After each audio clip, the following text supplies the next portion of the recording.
یہ جو آپ حدیث قصہ پڑھتے ہیں نا، حدیث قصہ اصل میں کیا ہے؟ وہ روایت ہے جس میں اہل البیت کا تعین کیا گیا ہے۔ بخاری شریف میں امام بخاری نے اس حدیث کو نقل کیا، مسلم میں امام مسلم نے اس حدیث کو نقل کیا کہ حضرت ام سلمہ ام المؤمنین حضرت ام سلمہ کے گھر میں نبی کریم تشریف لائے۔ اتنے میں حضرت زہرا سلام اللہ علیہا آئیں، حضرت امیر المؤمنین علی ابن ابی طالب تشریف لائے، امام حسن تشریف لائے، امام حسین تشریف لائے۔ آپ نے حکم دیا کہ ہمارے اوپر چادر اوڑھا دو۔ ان 5 ہستیوں کے اوپر چادر اوڑھائی گئی۔ جب چادر اوڑھ لیا گیا تو اس کے بعد نبی کریم نے اونچی آواز سے فرمایا کہ اللہم ہؤلاء اہل بیتی، بار الہ گواہ رہنا کہ یہ میری اہل البیت ہے۔ جب آپ نے یہ فرمایا کہ یہ میری اہل البیت ہے، چونکہ حدیث بڑی طولانی ہے، میں اس کا صرف آخری لب اور خلاصہ عرض کروں آپ کی خدمت میں۔ حضرت ام سلمہ جو نبی کریم کی نگاہ میں بھی انتہائی جلیل القدر خاتون ہے، امت مسلمہ اس کو اپنی ماں سمجھتی ہے، اس لیے کہ قرآن کا حکم ہے۔ ہمارے ہاں ام المؤمنین کی حیثیت سے نہایت جلیل القدر زوجہ ہے نبی کریم صلی اللہ علیہ وآلہ وسلم کی۔ تو آپ نے حضرت ام سلمہ نے نبی کریم کے قریب آ کر پوچھا کہ یا رسول اللہ، کیا مجھے بھی اجازت ہے کہ میں اس چادر کے نیچے داخل ہو کر آپ کی اہل البیت میں سے قرار پاؤں؟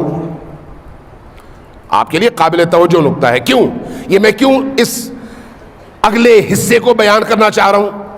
کئی دفعہ جب اہل سنت دوستوں کے بات ہوتی ہے تو وہ ایک روایت چونکہ چلی آ رہی ہے اہل البیت کو باقیوں کے برابر اور باقیوں کو اہل البیت کے ساتھ مکس کرنے کی اور اہل البیت کے مقام کو بیان کرنے سے روکنے کی اور اہل البیت کی حقیقت تک لوگوں کو پہنچنے کی راہیں مسدود کرنے کی، تو ان کوششوں میں جو چیزیں گڑی گئی ہیں ان کو بھی معتبر سمجھ لیا جاتا ہے۔ پچھلے سال ایک ٹی وی چینل پہ ایک پروگرام تھا اہل البیت ہی کے حوالے سے، تو 2 بڑے جلیل القدر اچھے علماء تشریف فرما تھے، اہل البیت کے حوالے سے گفتگو ہوئی، یہی روایت بیان ہوئی، میں نے بیان کر دی۔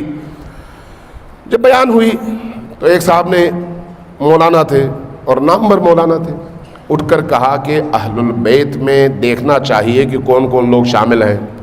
پھر انہوں نے کہا ہمارے علماء نے لکھا ہے کہ اس میں ساری زوجات شامل ہیں، سارے صحابہ شامل ہیں، فلان صحابی فلان صحابی فلان صحابی وہ بھی شامل ہیں، اور اس کے بعد کہا کہ اس کو اتنی عمومیت دی گئی ہے کہ امت کا ہر فرد بھی اہل البیت میں شامل ہے۔ جب انہوں نے یہ کہا تو میں نے ان کی بات مکمل ہونے دی۔ میں نے کہا آپ اپنی بات مکمل کر لیں۔ بات مکمل ہو گئی۔ میں نے کہا اگلی کوئی اور بات؟ کہا نہیں۔ میں نے کہا ذرا ٹھہریں، آپ نے بخاری شریف پڑھی ہے جو آپ کی اپنی کتاب ہے، مسلم بھی پڑھی ہے جو آپ کی اپنی کتاب ہے؟ ہاں پڑھی ہے۔ وہاں پر جو حضرت ام سلمہ سے روایت ہے، کیا اس روایت کو آپ نے دیکھا ہے؟ کہا آپ بیان کریں۔ میں نے پھر یہ روایت بیان کر دی۔ میں نے کہا کہ حضرت ام سلمہ کے گھر میں جب وحی نازل ہوئی اور نبی پاک نے چادر کے نیچے ان 5 ہستیوں کو لیا اور چادر ڈھانپنے کے بعد، اوڑھنے کے بعد اونچی آواز سے فرمایا کہ اللہم ہؤلاء اہل بیتی، بار الہ گواہ رہنا کہ یہ میری اہل البیت ہے، تو ام سلمہ اٹھیں، پوچھا یا رسول اللہ کیا میں اس چادر کے نیچے داخل ہو سکتی ہوں؟ تو نبی کریم کی طرف سے اس جواب کو حدیث کی صورت میں امام بخاری اور امام مسلم دونوں نے نقل کیا کہ نبی کریم نے فرمایا لا، تم داخل نہیں ہو سکتی۔ فرمایا پھر کہا کہ انت علی الخیر، تم اہل البیت میں سے نہیں ہو لیکن خیر کے رستے پر ہو۔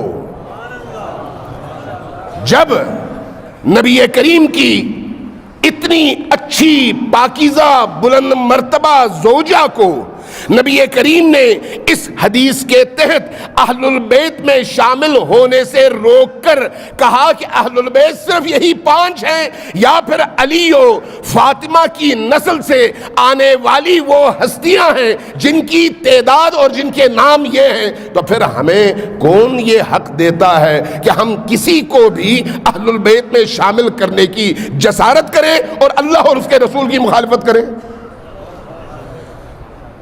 جب میں نے یہ کہا تو وہ چپ ہوئے. میں نے کہا ذرا آپ نے اس کو پڑھا ہے؟ کہا کہ اب میں ذرا مطالعہ کر کے اپنے بزرگوں سے پوچھ کے آؤں گا.